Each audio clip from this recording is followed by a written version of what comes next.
Gaza में एक बार फिर से बारूद की गंध फैलने लगी है। अमेरिकी राष्ट्रपति डोनाल्ड ट्रंप की मेहनत से जो सीज फायर हुआ था वो अब डगमगाने लगा है। 3 हफ्ते पहले बड़ी उम्मीदों के साथ बनी ये शांति अब टूटती दिख रही है।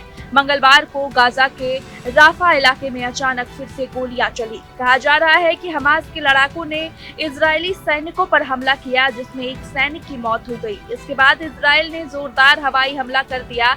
दर्जनों फलस्तीन मारे गए, कई जख्मी हैं। धमाकों की आवाजें गूंज उठी और लोग फिर से डर में जीने को मजबूर हो गए। हमास ने तुरंत पलटवार किया। हमास ने कहा कि असल में इजरायल ने पहले ही कई बार सीज फायर तोड़ा, ड्रोन उड़ाने, बमबारी, सब कुछ जारी रहा। उनका दावा है कि उन्होंने किसी सैनिक पर हमला नहीं किया। वहीं इजरायल का कहना है कि हमास ने शांति का दिखावा किया और अब धोखा दिया है। प्रधानमंत्री बेंजामिन नेतन्याहू ने सेना को सख्त और तेज कार्रवाई के आदेश दिए हैं। उनका कहना है कि हमास बंधकों की लाशें लौटाने में भी खेल कर रहा है। दरअसल पहले चरण में 20 जिंदा बंधक और 15 लाशें लौटाई गई थी, लेकिन बाकी 13 लाशें अभी तक नहीं मिली। हमास का तर्क है कि इजरायल बमबारी से गाजा के कई इलाके मलबे में तब्दील हो गए हैं, जिससे खुदाई करना नामुमकिन हो गया है। इजरायल इसे झूठ बता रहा है और आरोप लगा रहा है कि हमास पुरानी लाशों को फिर से दे रहा है। गाजा के लोगों की हालत अब और भी खराब हो गई है। खान यूनिस और गाजा सिटी में हर तरफ तबाही का मंजर है।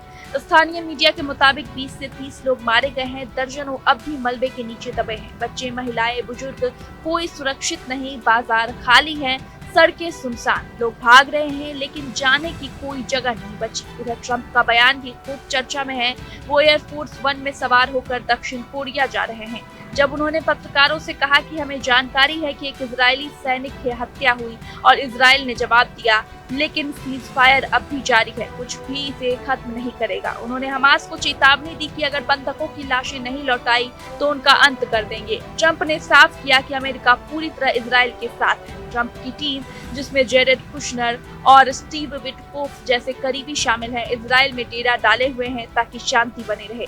लेकिन इजरायल के कुछ नेता मानते हैं कि अमेरिका जरूरत से ज्यादा दखल दे रहा है। दूसरी तरफ ट्रंप का दोहरा रुख भी सवालों में है। एक तरफ वो शांति की बात करते हैं, दूसरी तरफ इजरायल को खुली छूट देते हैं। 2 साल से जारी इस युद्ध में अब तक हजारों लोग मारे जा चुके हैं। गाजा की आबादी भुखमरी और बेघरकी से जूझ रही है। ट्रंप के 20 शांति सूत्री शांति प्लान का पहला चरण तो पूरा हुआ, लेकिन अब सब कुछ ठप है। राफा बॉर्डर बंद है, राहत सामग्री नहीं पहुंच पा रही। अमेरिका ने अपने सैनिकों को सीज फायर मॉनिटर करने के लिए तैनात किया है।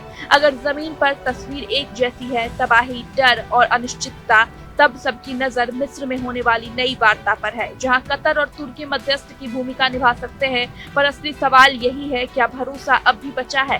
गाजा का आसमान फिर धुएं से भर गया है और शांति की हर कोशिश राख में बदलती दिख रही है। ट्रंप कहते हैं कि जंग खत्म हो गई, लेकिन हकीकत ये है, असली जंग तो अब शुरू हुई है। Desk report, news state. जहां भक्ति है हर शब्द में, कथाओं में छुपे हैं दिव्य रहस्य और ज्योतिष देता है जीवन को दिशा। धर्म से जुड़ी हर बातों को जानने के लिए हमारे चैनल स्तुति को सब्सक्राइब करें। चैनल पर जाने के लिए इस लिंक पर क्लिक करें।